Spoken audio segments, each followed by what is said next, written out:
कौन सा है वो खास दिन जिस दिन अगर घर की महिलाएं बाल धो ले तो पूरा घर हो जाता है धनवान। साथ ही हम जानेंगे दोस्तों कि अगर किसी भी खास त्योहार पर महिलाएं बाल ना धो सके तो वो क्या उपाय कर सकती है। नमस्कार दोस्तों, स्वागत है आप सभी का एक बार फिर से। दोस्तों सच्ची श्रद्धा से कमेंट्स में जरूर लिखे हर हर महादेव। दोस्तों हिंदू धर्म में ऐसी हजारों मान्यताएं और परंपराएं हैं जिनका वर्णन शास्त्रों में मिलता है। बालों को धोने, काटने और नाखून काटने को लेकर भी ऐसी ही कुछ मान्यताएं हैं कि कब और क्यों बाल नहीं धोने या कटवाने चाहिए। औरतों के लिए ये वाकई एक मुश्किल सवाल है क्योंकि उनके बाल पुरुषों की बालों की तुलना में लंबे और घने होते हैं। माना जाता है कि एक परिवार और पुरुष की सफलता उसके घर की लक्ष्मी पर निर्भर करती है। घर की लक्ष्मी के स्वभाव और व्यवहार के कारण ही उसका घर सुंदर और वैभवशाली बनता है। अगर घर की लक्ष्मी धर्म अनुसार आचरण करे तो घर को मंदिर बना देती है। इसी तरह सुहागन महिलाओं के लिए कई सारे नियम और धर्म का पालन करना भी अनिवार्य हो जाता है। अगर कोई स्त्री इन नियमों का पालन ना करे तो हो सकता है उसका भुगतान उसके पति, घर या संतान को करना पड़े। इसी बात को ध्यान में रखते हुए आज हम सुहागन महिलाओं को कब बाल धोने चाहिए और कब नहीं, इसके नियम बताने जा रहे हैं जिनसे सुहागन महिलाएं जान सकती है कि कौन सा वो वार और त्योहार है जब बाल धोने के लिए उत्तम माना जाता है और किस दिन बाल धोना अशुभ कारक होता है। लेकिन उससे पहले आपसे रिक्वेस्ट है कि वीडियो को लाइक करें, अपने दोस्तों के साथ शेयर करें और अगर आपने अभी तक चैनल को सब्सक्राइब नहीं किया है तो सब्सक्राइब के बेल आइकन जरूर प्रेस कर लें। दोस्तों सबसे पहली बात, सुहागन महिलाओं को गुरुवार के दिन बाल नहीं धोने चाहिए। इस दिन ना सिर्फ महिलाओं को बल्कि पुरुषों को भी ना ही बाल कटवाने चाहिए और ना ही धोने चाहिए। आपने शास्त्रों में पढ़ा ही होगा कि गुरुवार के दिन घर में पोछा नहीं करना चाहिए। बृहस्पति देवताओं के गुरु माने गए हैं। ऐसी मान्यता है कि गुरुवार के दिन बाल धोने व कटवाने से घर में आर्थिक समस्याएं उत्पन्न होने लगती है। आपके ग्रह भी अपनी दशाएं बदलने लगते हैं। ये सभी बृहस्पति गुरु के कारण होता है। दूसरी बात, कुंवारी कन्याओं को कभी भी बुधवार के दिन बाल धोने नहीं चाहिए और खासकर उन कन्याओं को जिनके छोटे भाई हैं। ऐसा शास्त्रों में कहा गया है कि जो कन्या बुधवार को बाल धोती है उसके छोटे भाई को कष्ट उठाना पड़ता है। उनके छोटे भाई का स्वास्थ्य या उनके जीवन पर कोई ना कोई समस्या सदैव बनी रहती है। इसीलिए बुधवार के दिन अपने बाल ना धोएं। तीसरी बात, ये सदैव याद रखें कि अगर आप किसी वार का व्रत रखते हैं तो उस दिन भूल से भी बाल ना धोएं। जैसे अगर आपने सोमवार का व्रत रखा हुआ है तो उसके एक दिन पहले बाल धोकर आप शुद्ध हो जाएं। जिस दिन व्रत रखते हैं उस दिन बाल कदापि ना धोएं और अगर किसी कारणवश आपको उस दिन बाल धोना पड़ जाए तो आप ये उपाय कर सकते हैं। आप अपने बालों में कच्चा दूध लगाकर बाल धो सकते हैं। चौथी बात, आज का समय बदल रहा है जिससे लोग प्रभावित होकर किसी भी शुभ त्योहार, शुभ तिथि या मुहूर्त में बालों को काटने या धोने के चलन से जुड़ गए हैं। किंतु हिंदू पंचांग के अनुसार महिलाओं को किसी भी शुभ तिथि पर बाल ना तो काटने चाहिए और ना ही धोने चाहिए, बल्कि एक दिन पहले से ये सारे काम कर लेने चाहिए। उस दिन बाल धोना या कटवाना शुभ नहीं माना जाता और खासकर एकादशी, अमावस्या और पूर्णिमा पर बाल बिल्कुल भी ना धोएं। इससे आपके मस्तक पर चंद्रमा का प्रभाव पड़ने लगता है। पांचवी बात, अगर आप एक पुत्र की माता हैं या आपकी पुत्र प्राप्ति की कामना है तो उन महिलाओं को शुक्रवार के दिन बाल धोने चाहिए।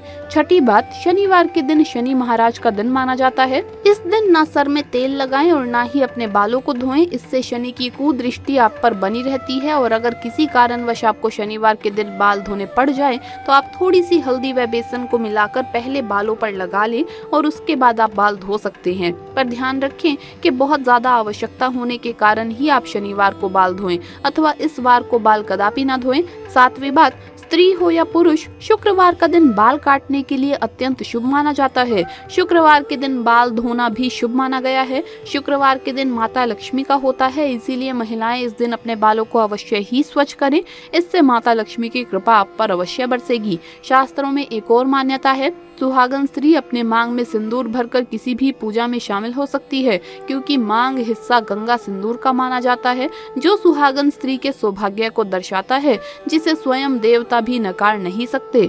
हालांकि पुरुष को सदैव नहाने व बाल धोने के बाद ही पूजा आदि में शामिल होना चाहिए। लेकिन सुहागन महिलाएं बिना बाल धोए सिंदूर लगाकर भी पूजा यज्ञ में शामिल हो सकती है। लेकिन दोस्तों, बात जब सिंदूर की आती है तो सिंदूर से जुड़ी ये खास बात मालूम होना बहुत ही जरूरी है, वरना इसका गलत तरीके से किया गया उपयोग आपके पति की मृत्यु का कारण भी बन सकता है। दोस्तों, अगर आपको देखना है कि आपका पति आपसे प्रेम करता है या नहीं, तो ऐसे में आपको अपने पति के हाथों से सिंदूर लगवाना चाहिए और देखना चाहिए कि अगर आपकी नाक पर थोड़ा सा भी सिंदूर गिरता है तो वो आपसे बहुत प्रेम करते हैं।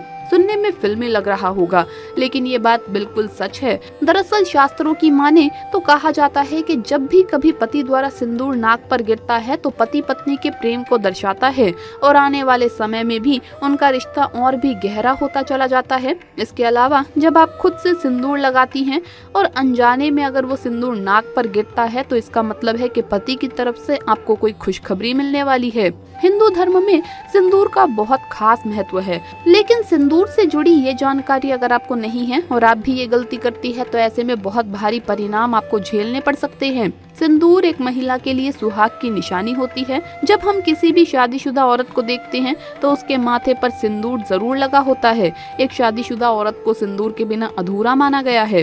हिंदू पौराणिक कथाओं में सिंदूर का आध्यात्मिक महत्व माना जाता है। आपको बता दें, कई दफा सिंदूर को माथे पर लगाने के चक्कर में कई बार जल्दबाजी या अनजाने में महिलाएं कई गलतियां कर बैठती है और ये उन पर और उनके पति के ऊपर गलत असर करता है। दोस्तों, नंबर 1, मान्यताओं के अनुसार जो स्त्री बीच मांग में सिंदूर लगाने के बजाय किनारे पर लगाती है तो उसका पति भी उससे किनारा कर लेता है। पति पत्नी के आपसी रिश्तों में मतभेद होता है। नंबर 2, ये बात तो आप जानते होंगे कि जो स्त्री अपनी मांग के बीचों बीच में लंबा सिंदूर लगाती है तो उसके पति की आयु भी लंबी होती चली जाती है। माता पार्वती का मिलता है आशीर्वाद। नंबर 3, मान्यताओं के अनुसार जो स्त्री अपने मांग के सिंदूर को बालों में छिपा लेती है तो उसका पति भी समाज में छिप जाता है और उसके पति को सम्मान नहीं मिल पाता। इसीलिए ये कहा जाता है कि सिंदूर को लंबा और ऐसे लगाएं कि सभी को साफ साफ दिखाई दे। सिंदूर से सजी सवरी स्त्री सौभाग्य को दर्शाती है और ऐसी महिला की खूबसूरती पर लगते हैं 4 चांद। दोस्तों, नंबर 4, माथे पर सिंदूर लगाते वक्त महिलाओं को काफी सावधानी बरतनी चाहिए। ये तय कर लेना चाहिए कि सिंदूर को माथे के बीचों बीच लगाया जाए। अगर किनारे पर कोई महिला सिंदूर लगाती है तो माना गया है कि उसका पति से लड़ाई झगड़ा होने लगता है और पति किसी दूसरी स्त्री की तरफ आकर्षित हो जाता है। इसीलिए सिंदूर को हमेशा माथे पर लंबा लगाना चाहिए। नंबर 5, माथे पर सिंदूर लगाते वक्त अगर हाथों से गिर जाए तो अपशगुन माना जाता है। ये आपके रिश्तों में दरार आने का संकेत है। ऐसे में आपको माता पार्वती का ध्यान करना चाहिए और क्षमा मांगनी चाहिए ताकि बुरी बलाएं टल जाए। दोस्तों, नंबर 6, जिस व्यक्ति को सपने में सिंदूर लगी स्त्री के दर्शन होते हैं तो बहुत ही शुभ माना जाता है। ये धन लाभ कराता है। ऐसी स्त्री सपने में देखना बहुत ही शुभ संकेतों को दर्शाती है। नंबर 7, जो स्त्री सिंदूर को लगाने से पहले माथे से चूम कर लगाती है तो सौभाग्य में वृद्धि होती है और ऐसी स्त्री का पति लंबी उम्र का वरदान पाता है। माता पार्वती साक्षात देती है आशीर्वाद। नंबर 8, हिंदू धर्म में नवरात्रि, करवा चौथ और दीपावली जैसे महत्वपूर्ण त्योहारों में अगर पति के द्वारा पत्नी मांग में सिंदूर लगवाए तो बहुत ही शुभ माना जाता है। ऐसा माना जाता है कि ये उनके एक साथ रहने का प्रतीक है। इससे वो काफी लंबे समय तक साथ रहते हैं। ऐसा करने से रिश्ते जल्दी टूटते नहीं। तो दोस्तों, आपको ये वीडियो कैसा लगा हमें कमेंट्स में जरूर बताएं। इस वीडियो को लाइक करें, अपने दोस्तों के साथ शेयर करें और अगर आपने अभी तक चैनल को सब्सक्राइब नहीं किया है तो सब्सक्राइब करके बेल आइकन जरूर प्रेस कर ले। जल्द मुलाकात होगी अगली वीडियो में। हर हर महादेव, जय महाकाल।